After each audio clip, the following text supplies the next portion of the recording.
Bienvenue, chers téléspectateurs. L'homme qui sait diriger ou encore opprimer la pensée d'un homme sait l'utiliser à sa propre guise, et l'homme qui réclame la liberté, c'est au bonheur qu'il pense pour l'avenir et sa progéniture. Bienvenue encore une fois dans cette grande tribune, votre grande analyse de cette émission qui s'ouvre aujourd'hui avec beaucoup de thématiques, plusieurs questions se pose. L'actualité nous impose plusieurs sujets, comme je l'ai dit, cumul de fonctions au sein de l'Assemblée nationale pour cette 4e législature, la sécurité qui bat son plein bien sûr dans la partie est de la République démocratique du Congo, pourquoi ne pas aussi évoquer ces sujets des protestations contre cette insécurité, l'occupation des rebelles du M23 dans la partie est de notre pays. On en parle maintenant et tout de suite avec les invités sur ces plateaux. Elvis Mouzeme, déjà un habitué, Blanchard Sikou et Fabrice Estache Belanga, qui sont ici sur ces plateaux, devront donner leur point de vue, leurs avis et aussi leurs analyses concernant la situation politique et sécuritaire dans notre pays. Je m'en vais saluer les invités. Bonjour à vous.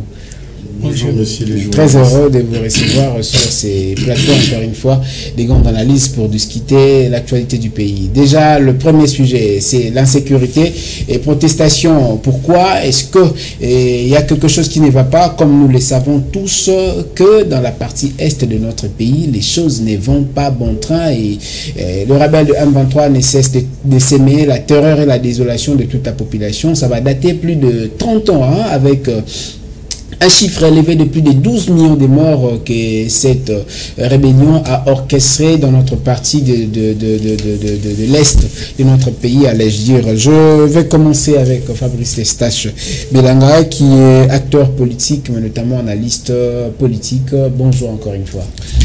Bonjour messieurs les journalistes. Je salue également mes co-débatteurs. Mes salutations également. Voilà, c'est le système dans lequel la communauté internationale, c'est que moi j'appelle souvent les assassins à conscience tranquille, qui ne veulent pas nous laisser l'Est de la République. J'appelle également les États-Unis, la France, la Grande-Bretagne, de cesser de soutenir les Rwandais, parce que ce sont eux qui alimente la guerre de l'Est. De 1994 jusqu'à ces jours, ça ne marche pas. Et l'Est de la République démocratique du Congo, nous sommes à peu près à 20 millions de morts. 20 millions. Si on se rappelle bien de la Deuxième Guerre mondiale, il y a eu à peu près 10 millions. Mais à l'Est de mon pays, nous sommes déjà arrivés à 20 millions de morts. Ça n'est trop et ça doit cesser. Et cette façon de voir les choses de la communauté internationale, est-ce que ça frustre ou encore ça frise la position de la RDC pour répliquer réellement contre cette rébellion, pensez-vous?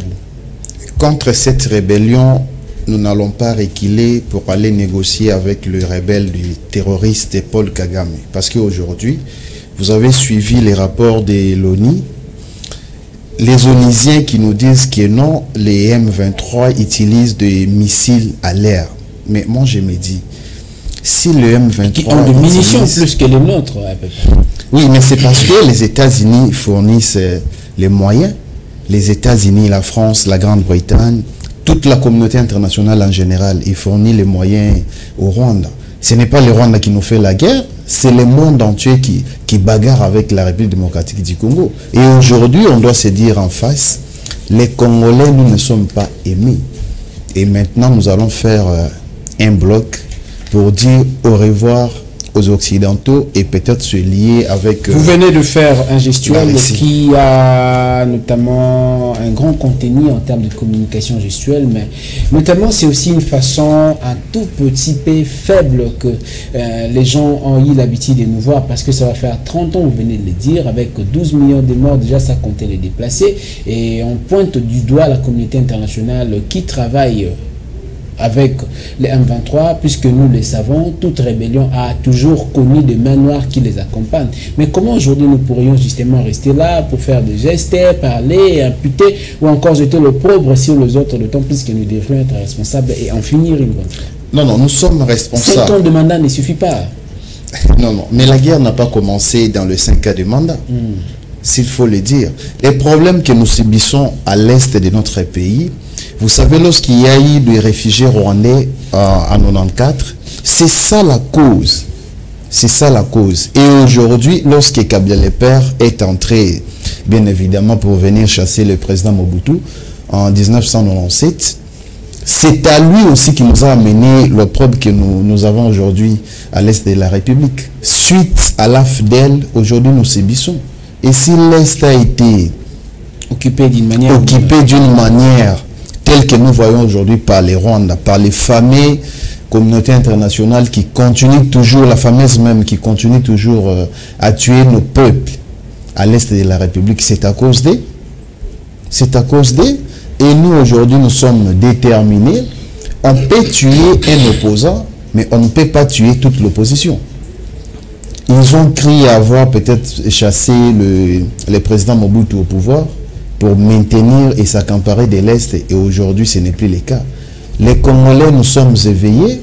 Les Congolais, nous travaillons pour nous d'abord, les Congos, égard à ceux qui viennent pour démentir en disant que non, les Congolais continuent toujours à travailler avec les Occidentaux. Oui, il y a de ces Congolais-là, mais pour nous, nous allons le mettre de côté, nous allons former un bloc à laquelle nous allons chasser les Occidentaux. Les chasser d'une manière pas telle que nous voyons aujourd'hui, il y a des marches par-ci par-là, nous allons les chasser tout en peut-être en allant vers la Russie. Une question qui n'a jamais trouvé satisfaction auprès de la population. On ne peut pas. Il faut poser des actes. On ne peut pas aller d'une manière précoce. C'est de la diplomatie. Ça, non, c'est la diplomatie. Merci on doit beaucoup. le faire bonnement pour atteindre nos objectifs. Et l'Est de la République va retrouver la paix que nous cherchons. Merci beaucoup. C'est un souhait. Je vais aller avec Elvis Mouzeme. Vous êtes acteur de la société civile. Je précise coordonnateur de la société civile pour des actions et les réveils de la nation. Et Fabrice Estache Belanga vient justement dire quelque chose d'important. La communauté internationale ne cesse de pouvoir mettre en mal la quiétude de la population dans la partie est de la RDC. Est-ce que par rapport à la situation, vous avez vécu, nous continuons et encore on va voir cette histoire si on ne se fait pas attention. Est-ce que c'est vraiment la communauté internationale qui nous fait la guerre? Merci, messieurs les journalistes, tout en saluant tout le monde sur le plateau, mes co-débatteurs, et en regrettant les milliers de morts à l'est de notre pays et les naufrages que nous venons de subir hier à la rivière Kwango-Maïndombe en menant vers le fleuve Congo. Il y a eu des morts, nous regrettons par manque de bonnes dispositions pour secourir à... Et par manque de bonne politique de prévention, parce que tout risque peut arriver, oui. Tout risque peut arriver. Bien, merci. Moi, je pense que cette guerre a plusieurs dimensions. Lorsque je suis avec mes bas, je pose des questions, on me parle de deux dimensions, moi je parle de trois dimensions. Ce sont lesquelles? La première dimension, nous voyons il y a la guerre qui est faite par l'esprit, par les régionalismes. Nous avons la guerre régionale, nous avons la guerre internationale, nous avons la guerre locale même, messieurs les journalistes.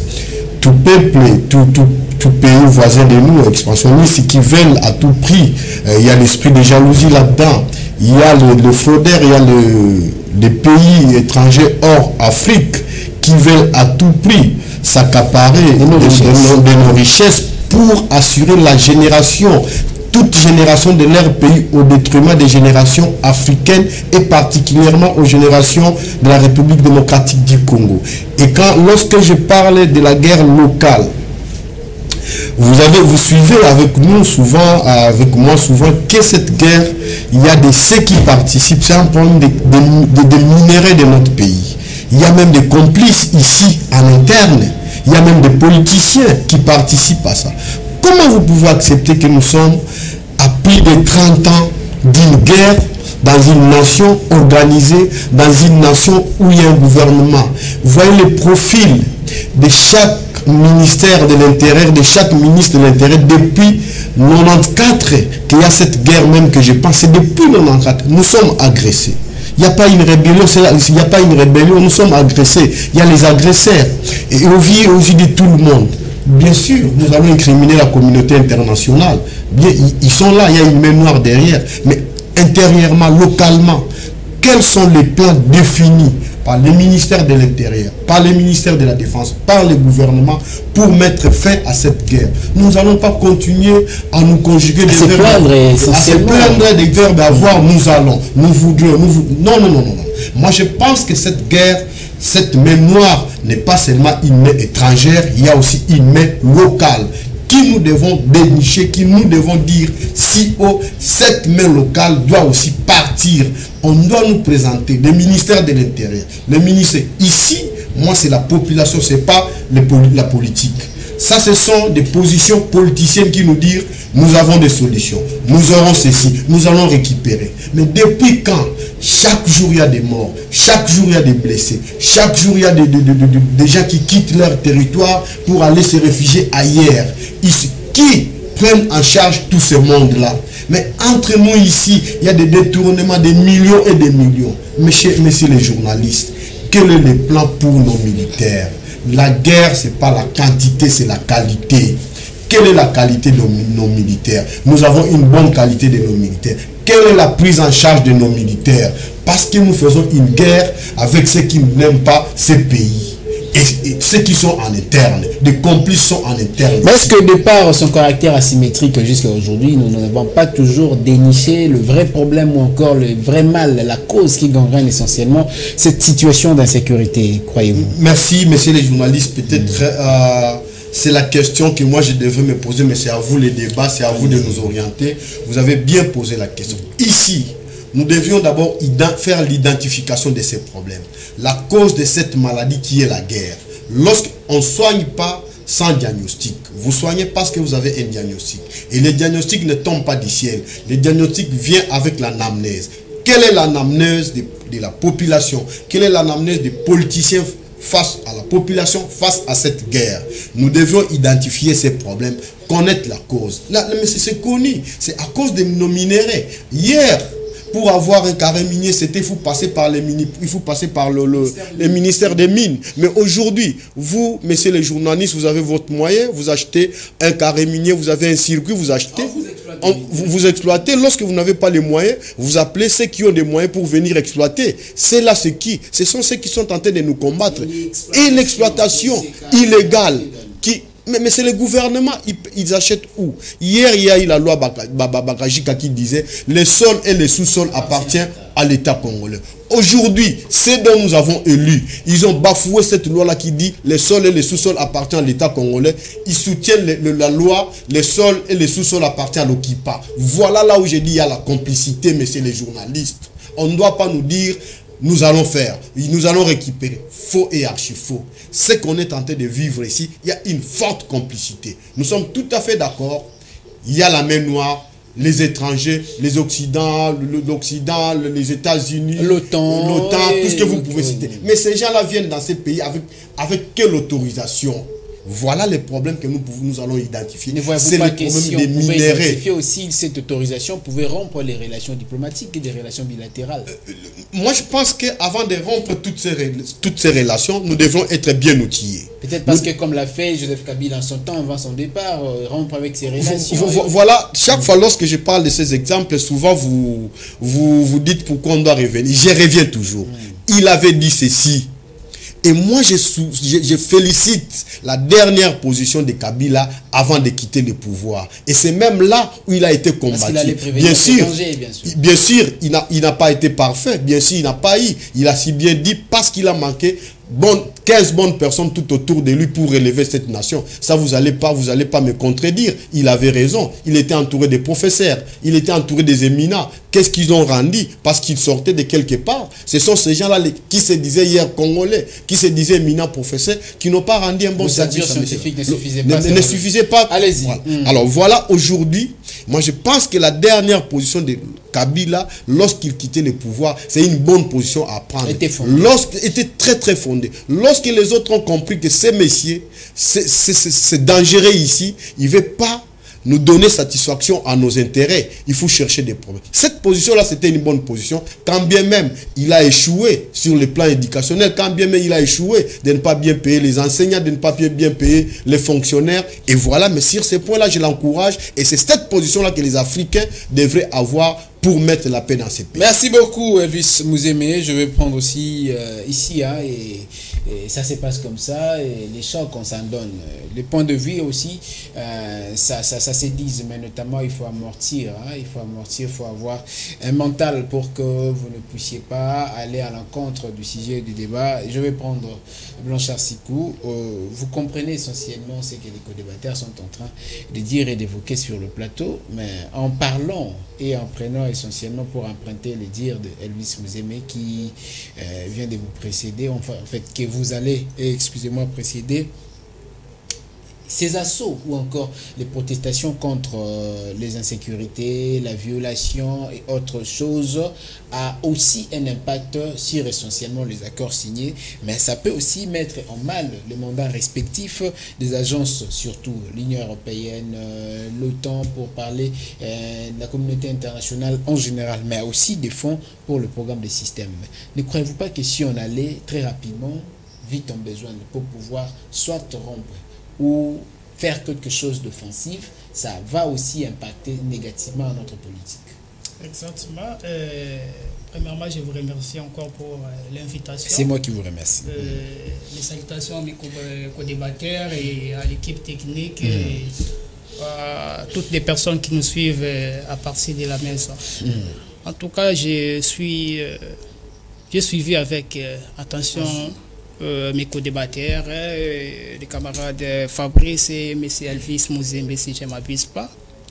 J'espère que tout ce que moi j'ai pu ajouter à ce qu'il vient de dire là, plus à ce que M. Elvis vient de dire, vous allez savoir, dans la vie, on ne peut pas jeter l'opprobre sur l'autre. En spiritualité, on dit souvent, toute cause de l'homme se pose en soi. Ce n'est pas la politique. Ce n'est pas la politique, mais c'est presque... Le langage en politique, c'est autrement compris. Non, non. Je sais pourquoi je l'ai dit. C'est pas en soi. Pourquoi? Mon co-débatteur vient de dévoiler ici, il y a au moins trois dimensions. Mais moi, je vois plus, je prends plus la dimension locale. Merci. La dimension locale. Vous savez, dans... les problèmes en nous-mêmes. Effectivement. Effectivement. Donc nous devons attaquer plus des problèmes ici. J'espère que c'était lors de la législature qui vient de s'achever là. Il y avait le président. La troisième législature. Voilà, troisième. Le président du bureau sortant et actuellement le président du bureau d'âge avait dit, lors des plénières, avait interpellé ses collègues honorables de sortir. Sinon, il y aura des sanctions. Et à cette occasion-là, peut-être nous, étant que jeunes, leaders, à ce moment-là, on était à une retraite au niveau de la CELE, nous, des leaders de la ville de Kinshasa et consorts.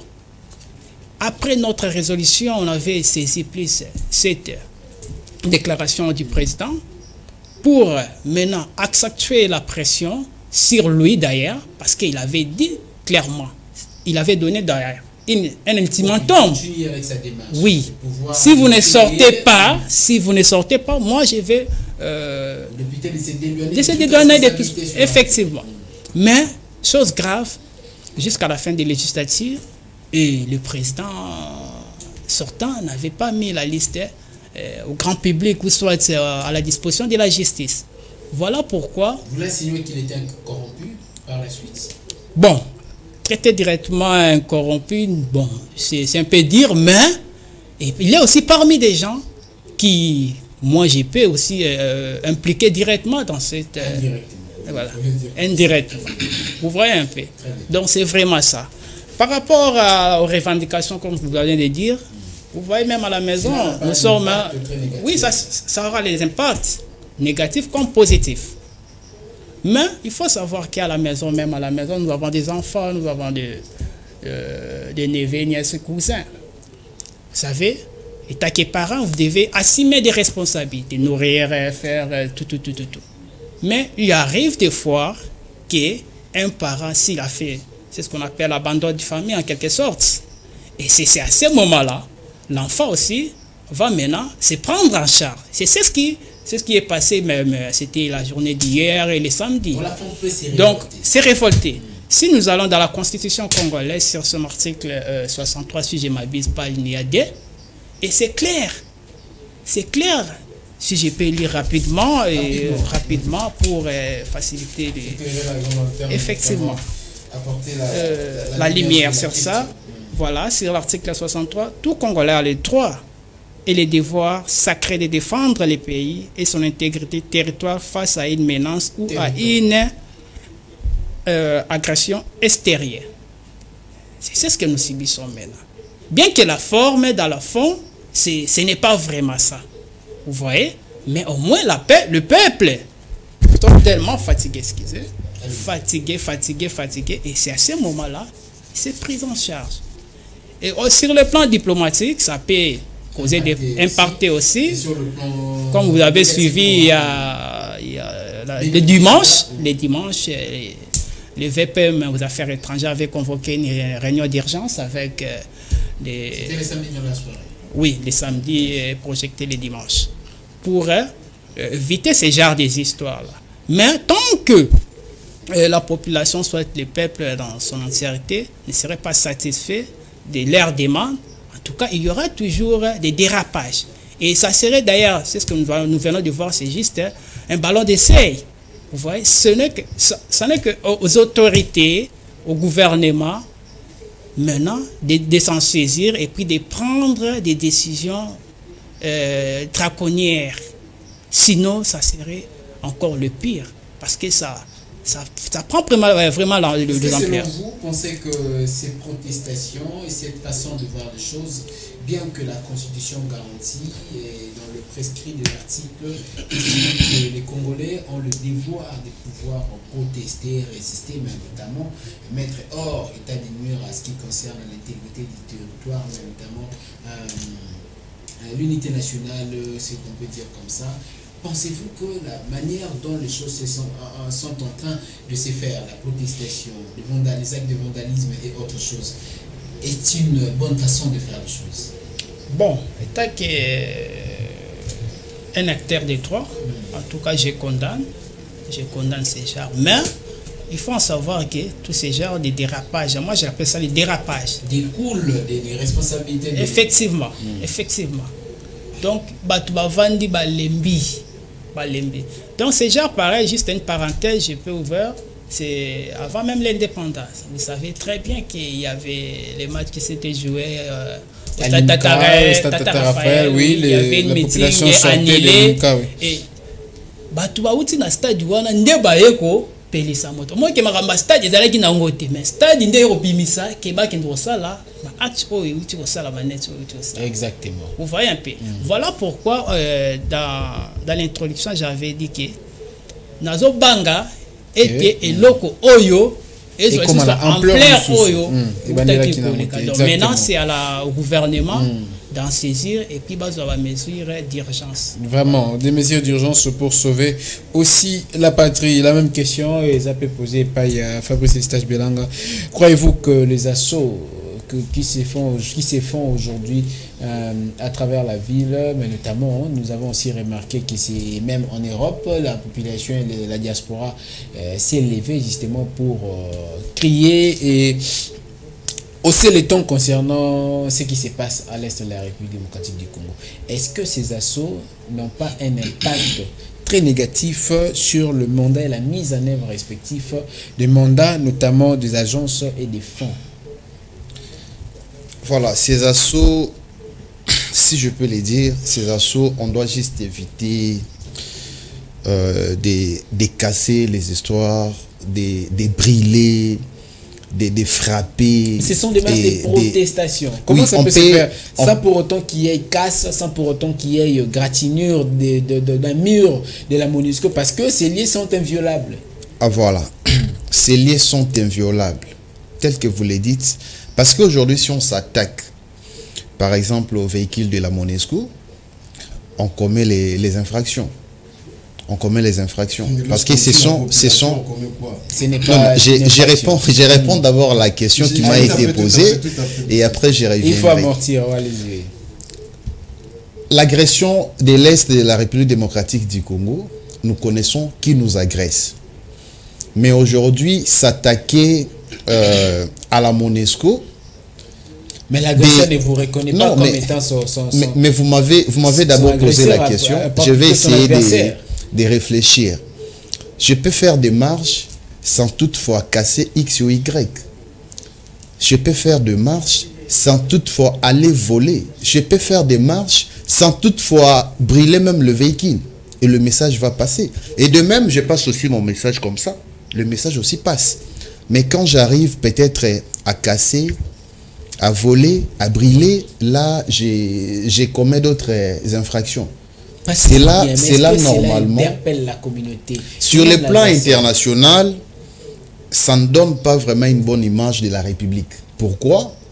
La MONUSCO a ces lieux qui sont inviolables. Ça, c'est premièrement, il faut respecter la loi. Mais je ne peux pas faire protester pour aller peut-être casser les entités de la MONUSCO. Je ne peux pas m'attaquer physiquement à X ou Y. Mais je peux totalement m'attaquer peut-être par des messages. Je passe, je laisse un message. Nous l'avons vu, peut-être nos joueurs l'ont fait.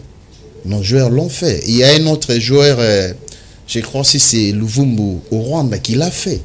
Il a même été, voilà, les Rwandais l'a sanctionné, on l'a renvoyé. On a tout rompu avec lui. Mais c'est les répercussions qui peuvent causer à l'individu, essentiellement, qui peuvent coûter beaucoup à la nation. Aussi, ça coûte déjà. Plutôt docteur Alice Mouzé me venait de le dire ici. Il a expliqué les dimensions, notamment des guerres. Mais à ce niveau, si c'est un conflit d'intérêts, qui voudra que sa population meure et qu'il regarde comme ça, sans pour autant passer en action par une quelconque action? Juridiquement, la République démocratique du Congo n'a pas officiellement déclaré une guerre contre les Rwandais. Et moi, je ne peux pas venir ici parler comme un docteur qui me demande de parler de la guerre. Mais non, attendez, même le président de la République n'a pas déclaré, n'a pas demandé l'autorisation. Mais il a demandé, qu'est-ce qu'il avait dit? À la moindre escarmouche, je vais réunir les deux chambres en congrès pour demander l'autorisation en fait de déclencher une guerre. Mais ce n'est pas le cas. Ça c'était le message politique. Mais pour que ce message... Non, mais attendez, je me justifie. C'était le message politique. Pour que ce message porte des fruits, le président de la République va réunir les deux chambres en congrès. Alors, les cas sous examen, l'Assemblée nationale. Vous savez, vous et moi, nous connaissons. Hier, il y a eu la plénière de validation des mandats.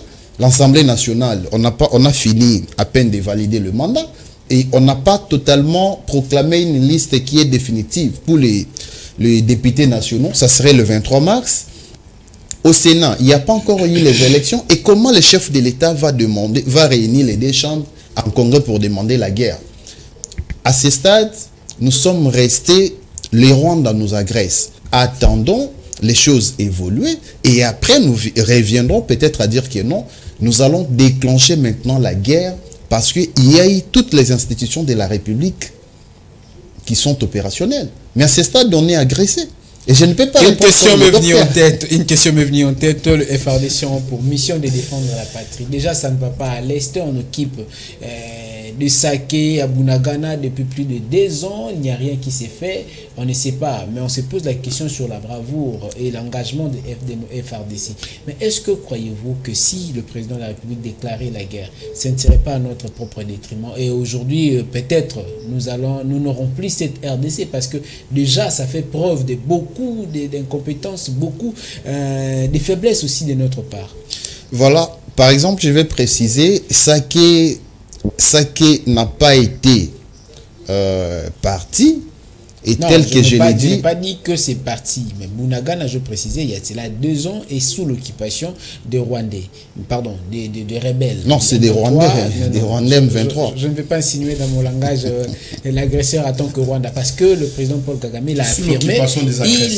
Il a posé la question une fois au président de la République. Est-ce que ceux qui vous agressent sont des Congolais ou des Rwandais?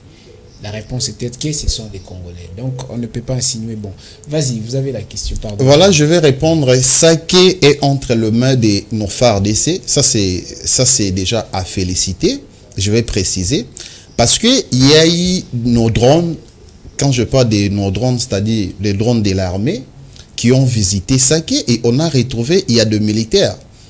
Je ne vais pas préciser quelque chose ici, mais on a vu même même quelques militaires de la MONUSCO. Moi, je vis quelques militaires de la MONUSCO à la vidéo, diffusée tout à l'heure, vidéo prise par nos drones. On a vu quelques militaires de la MONUSCO. Cela m'inquiète. Et c'est là où j'ai dit, la communauté internationale opère au travers le M23, en complicité avec les RDF. Parce qu'aujourd'hui, les États-Unis, la France et les autres, je peux dire même l'Union européenne en général, ils sont là pour les Rwandais. Il n'y a pas longtemps, vous avez vu le président polonais. Ils ne sont pas pour les Rwandais, ils sont pour leurs intérêts. Oui, mais je sais, en politique, il n'y a que d'intérêt. Il faut amortir le choc. En politique, il n'y a que d'intérêt. Ça, je ne le refuse pas. Mais je vais préciser, le Rwanda n'est pas un pays qui produit des coltans. Ce sont des coltans volés par les sangs, parce qu'il y a des milliers de Congolais qui meurent à l'est de notre pays.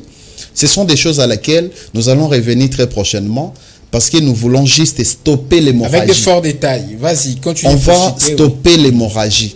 La question, par exemple, des fermetures de nos frontières, j'avais un peu entendu ici. Moi, je ne suis pas d'avis que nos frontières soient fermées. Pourquoi je ne suis pas d'avis? Nous allons peut-être voir Goma, la ville de Goma. Lorsque nos avions atterrissent à Goma, ça prend quelle direction? Parce qu'à la direction de nos volcans, il n'y a pas moyen que nos avions atterrissent à Goma. Et ça prend toujours la direction du Rwanda. Et lorsque nous allons peut-être fermer nos frontières, on aura des dégâts. Et on risquerait même, parce qu'à la fermeture de nos frontières, on risquerait même de céder Goma au Rwanda. Comment ça? Voilà, comment ça? Parce que il y a ceux de l'Est qui me suivent en ces moments, qui savent ce que moi je suis en train de dire, il n'y a que de la vérité. Nous sommes à Kinshasa. Il y a ceux qui ne sont pas encore arrivés à Goma. Il y a ceux qui entendent peut-être Goma à la télévision, et dans les réseaux sociaux et tout consort. Mais lorsque vous atterrissez à Goma, vous prenez quelle direction? Si vous avez déjà été à Goma, vous allez être d'accord avec moi. Et dans ce stade, moi je ne suis pas d'avis qu'on ferme d'abord nos frontières, laisser le gouvernement organiser le FARDC, et lorsqu'on arrivera à ces moments-là... Donc le FARDC ne sont pas organisés? Non, ils sont déjà en phase d'organisation. Pourquoi? Aujourd'hui, vous le savez bien, les États-Unis sont derrière les Rwandais, et l'organisation du FARDC, on ne peut pas aller en guerre contre les États-Unis. Parce que le M23, ils sont protégés par les Américains. Si ça nécessite, on peut le faire. Si ça nécessite, nous allons quitter les Européens pour s'allier avec la Russie. Et comme ça, il y aura la guerre entre les grands pays tels que les États-Unis, la Russie. La RDC n'est pas un grand pays. Non, non. La RDC n'est pas un grand pays. Sur le plan... Oui, je vais répondre. La RDC n'est pas un grand pays. Parce qu'on ne peut pas appeler la RDC un grand pays sur le plan de la superficie. Qu'est-ce qui nous manque pour que nous soyons grands, à la grandeur de notre... Mais les Rwandais n'est qu'un petit pays par rapport à la RDC. Mais il est plus fort que la RDC. Il nous fait la guerre depuis plus de 50 voilà, c'est pour dire... 50 ans. C'est pour dire... Les Rwandais nous asphyxient. Non, non, attendez. Mais moi, je vais me justifier. Les Rwandais est plus fort que la RDC sur le plan diplomatique. Non, vous ne pouvez pas. Non, mais écoutez, mais laissez-moi parler. Je l'ai dit et je m'assume, ce ne sont que mes propos. Les Rwandais est plus fort que la RDC sur le plan diplomatique. Ça, je l'ai dit. Qu'est-ce qui ne prenez pas, ne nous disent pas ici que non. La RDC est plus grand parce que nous avons une superficie des 2 millions. Non, non, je ne suis pas d'ailleurs. Qu'est-ce qui rend le Rwanda plus fort? Le Rwanda est plus fort en infiltration. Ça, c'est des 1. Le Rwanda est plus fort diplomatiquement.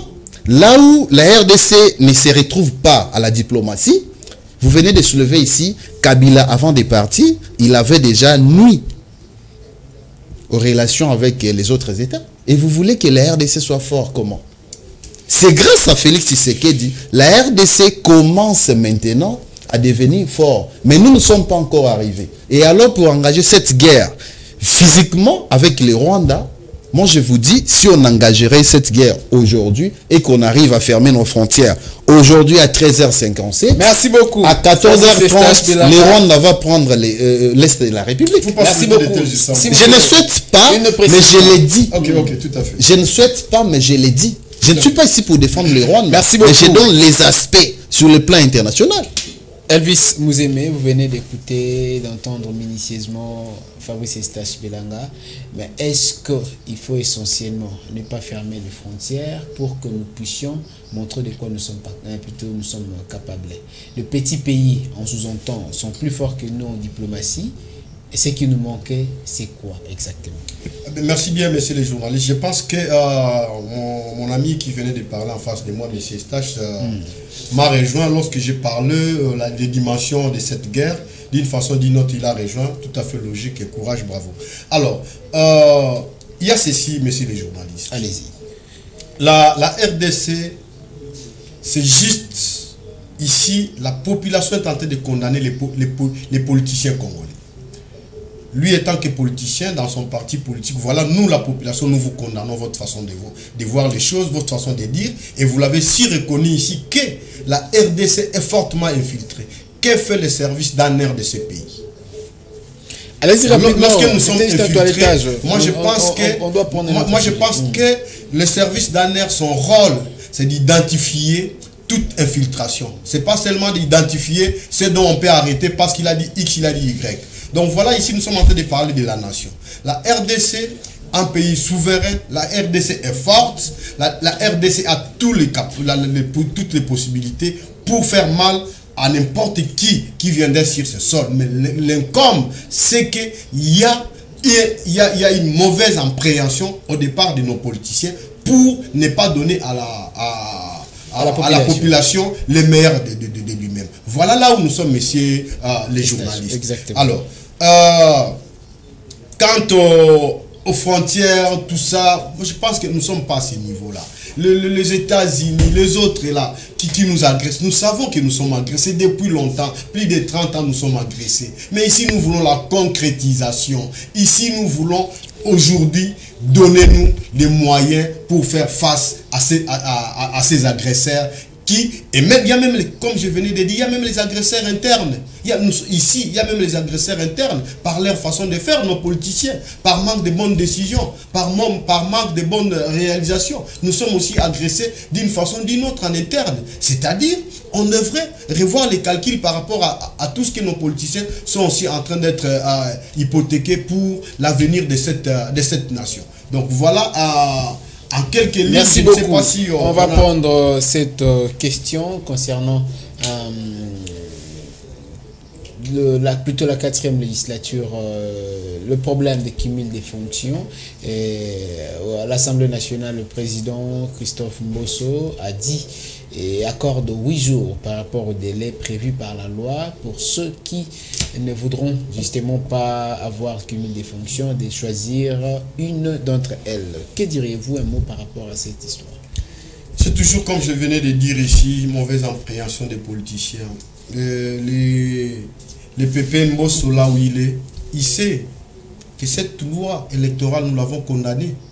Il était président de l'Assemblée. Nous avons condamné cette loi électorale. Comment vous pouvez accepter aujourd'hui dans ces pays, nulle part ailleurs, une personne à 3 postes, ministre, député national, député provincial? Même en fait, on se moque de qui?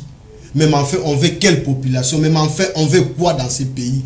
Un seul individu, député national, provincial, ministre, administrateur quelque part. Sans compter quelques membres de sa famille qui est déjà dans une institution. Qui sont ça et là. Vous avez vu même les retombées même par rapport à notre équipe nationale. C'est à cause de ce qui mille ici. C'est à cause de ce que les politiciens, nous avons dit ici que les politiciens congolais n'ont jamais donné une belle robe pour la population congolaise. Et les preuves sont là. Pourquoi Pépé Mbosso doit se plaindre aujourd'hui? Parce que hier, il a voté la loi.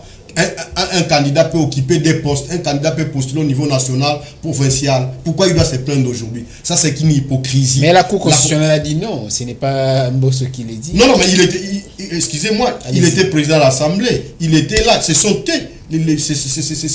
les députés qui ont voté des lois. C'est les lois électorales que nous avons. C'est les députés qui ont voté, lui y compris, son parti politique y compris. Il se moque de quel peuple? Il se moque de quelle population? Mais la loi ne permet pas le cumul des fonctions. Mais c'est les journalistes. La loi ne permet pas le cumul des fonctions. Lorsque un individu va postuler au niveau national et provincial, il est élu national provincial. Ah, vous le prenez à ce niveau, ça vous avez raison. Il est élu de niveau national et provincial. Demain, il fait quoi? Lorsqu'il cède un endroit, lorsqu'il cède à son suppléant, est-ce que réellement c'est ça l'erreur? Donc il est déjà en train de faire cumul des fonctions d'une manière ou d'une autre. Est-ce que la personne qu'il cède là va respecter la volonté de ceux qui ont été élus ou bien va respecter la volonté de celui qui a cédé la place? Vous voyez là où j'ai dit qu'il y a une forte complicité. C'est déjà une façon de cumuler les fonctions. Des fonctions. Et voilà là où j'ai dit qu'il y a une forte complicité au départ de nos politiciens pour ne pas permettre à ces pays à décoller. Voilà l'hypocrisie des politiciens congolais.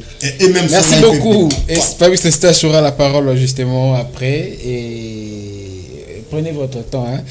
Mûrissez votre point de vue aussi. Blanchard aussi. Nous, c'est la société. Merci beaucoup. Mûrissez votre... en fait, ici, on en donne le choc et il faut justement amortir. Je disais à Blanchard Sikou, vous suivez Elvis Mouzeme qui venait de dire tantôt que cette histoire, cette question de cumul des fonctions fait office de la mégestion et c'est une fraude à outrance pour la population. Les intérêts, c'est ça que fait de la population. Pourquoi? Parce que il y a une personne qui est déjà permis à pouvoir postuler à 4 niveaux. Donc, il peut lui-même être à la présidence, députation nationale, députation provinciale, même conseil municipal, hein. Et les combles et les aboutissants sont que après ces élections, parfois il est élu à 2 niveaux, les 2 autres sont mis autrement. Mais qu'est-ce qu'on peut retenir dans cette démarche où le président de l'Assemblée nationale exige à ceux qui sont aujourd'hui des mandataires et des ministres de laisser soit une fonction et d'aller directement siéger à l'Assemblée nationale en tant que député national? Votre appréhension et point de vue par rapport à cette question? Merci encore, monsieur Elvis, pour la parole accordée.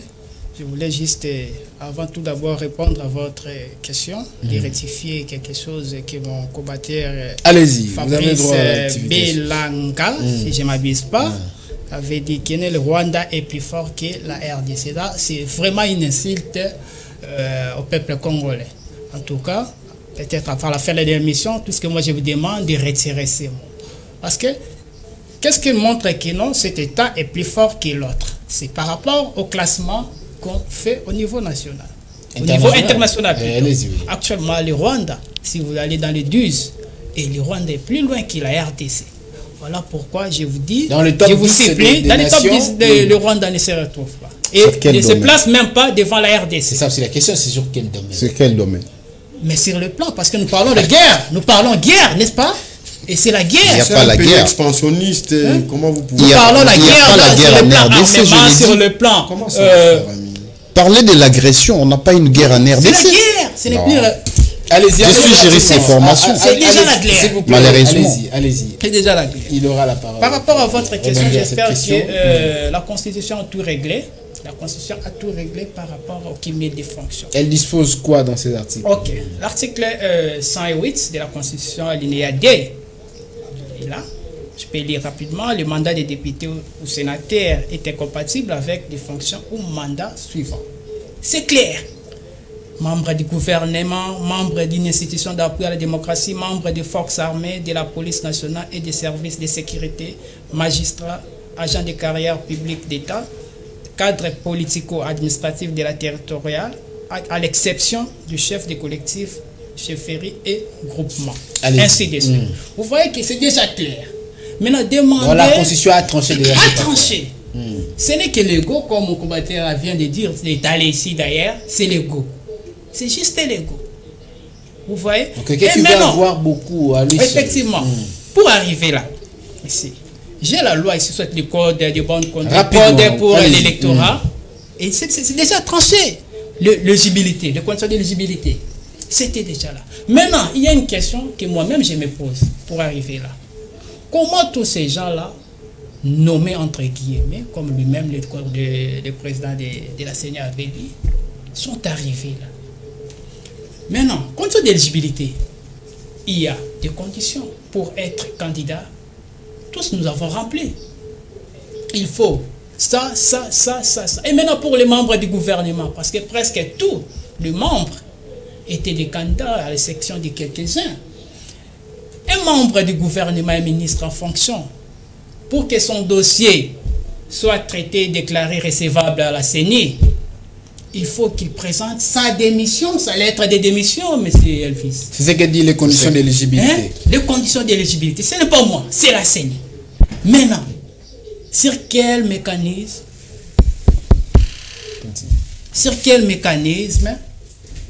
tous ces gens-là, c'est bon, tous ces gens-là sont arrivés là. Donc, avant d'arriver aux conditions d'éligibilité, il faut maintenant retourner à la case de départ. C'est ici le grand problème, Monsieur Elvis. Si on avait résolu, ou soit on avait respecté ces textes et les dispositions, on n'allait plus arriver là. On n'allait plus arriver. Il fallait respecter le préalable avant d'arriver à une quelconque démarche. Effectivement. Merci beaucoup. C'est Dialachid, je pense. Oui, c'est presque tout. Je voulais juste éclairer. Vous avez éclairé la lanterne par rapport aux différentes dispositions. Ce que je vais ajouter, c'est par rapport toujours à cela, la Cour d'ailleurs, lors de l'audience du mardi, si je ne m'abuse pas, avait tranché. Mais avant tout, en 2019, il y avait le Sénat, à l'époque, je ne sais pas s'il était sénateur, mais vice-premier ministre José Makila avait saisi officiellement le Conseil d'État, le Conseil pour l'interprétation. Et le Conseil avait tranché. Merci beaucoup. Donc, 2 minutes rapidement, hein, parce que c'est déjà la chute, malheureusement. Allez-y. Bon, je pense que cette question des Kimil, c'est une question à laquelle je me battais depuis 2020. D'ailleurs, la Constitution ne le permet pas. Je ne suis pas d'accord avec tous les candidats qui s'alignent à tous les niveaux. Ça, je n'ai jamais été d'accord. Ça, je ne l'ai jamais dit. Et je dirais toujours, quels que soient les présidents de la République que moi je peux soutenir, une fois, si ce candidat président de la République se présente aux élections législatives, je ne vais plus les soutenir. Mais c'est le combat que vous venez nous dire, vous êtes de la population, vous devriez le faire. Mais moi, un politicien, je le fais depuis 2020.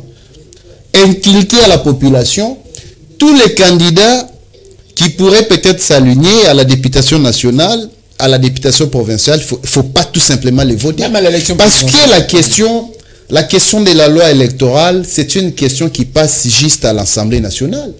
Et vous allez vous attendre à ce que les députés ne votent pas pour leur avantage. Je serai toujours désolé. Soit nous allons toujours continuer. Pour leur désavantage ou pour leur avantage? Parce qu'ils votent pour leur désavantage. Ils votent pour leur avantage et non pour leur désavantage. C'est là où je vous dis, peut-être je nous dis, nous devons faire peut-être de feedback auprès de la population pendant les élections. Tous les candidats qui s'aligneront à la députation nationale, à la présidentielle, il ne faut pas les voter. C'est ça les combats. Il faut inculquer aux Congolais aujourd'hui. Parce qu'en 2028, la question que vous soulevez à la titre 108... On ne peut pas réguler aussi cette affaire. Non, mais place que ça soit les innocentes populations. Je vous l'ai dit. Même les députés de la 4e législature ne les feront pas. Je vous l'ai dit. Merci beaucoup. Ils ne les feront pas. Ils seront là pour leur avantage. Oui. Donc, j'appellerai la population congolaise d'être patient. Il y aura les mots d'ordre. Parce que ces mêmes individus-là reviendront encore en 2028. Vous le verrez, candidat député national, candidat député provincial. Il ne faut pas les voter, tout simplement, il ne faut pas les voter. Parce qu'au sein de nos partis politiques, même à la population, on peut peut-être prendre les militaires, on les nomme ministres de la Santé. Merci, on ne peut pas que prendre nous, les politiciens. Merci Fabrice Eustache Bilanga, c'est républicain. Un débat, notamment, c'est aussi le souci de la patrie, c'est le sens du patriotisme qui nous guette et qui chatouille dans la peau de chaque Congolais. Et c'est pour cela il faut essentiellement faire quelque chose pour sa nation. Cette grande analyse prend fin, mesdames, messieurs. On n'a pas pu débattre tous les sujets, tout le point saillant et toutes les thématiques. Nous y reviendrons encore avec des forts détails et des interventions beaucoup très accrues, beaucoup très percutantes dans le tout prochain numéro des grandes analyses. Restez bien chez vous. Aimons d'abord le Congo, ensuite les Congos et enfin les Congos. Paix chez vous.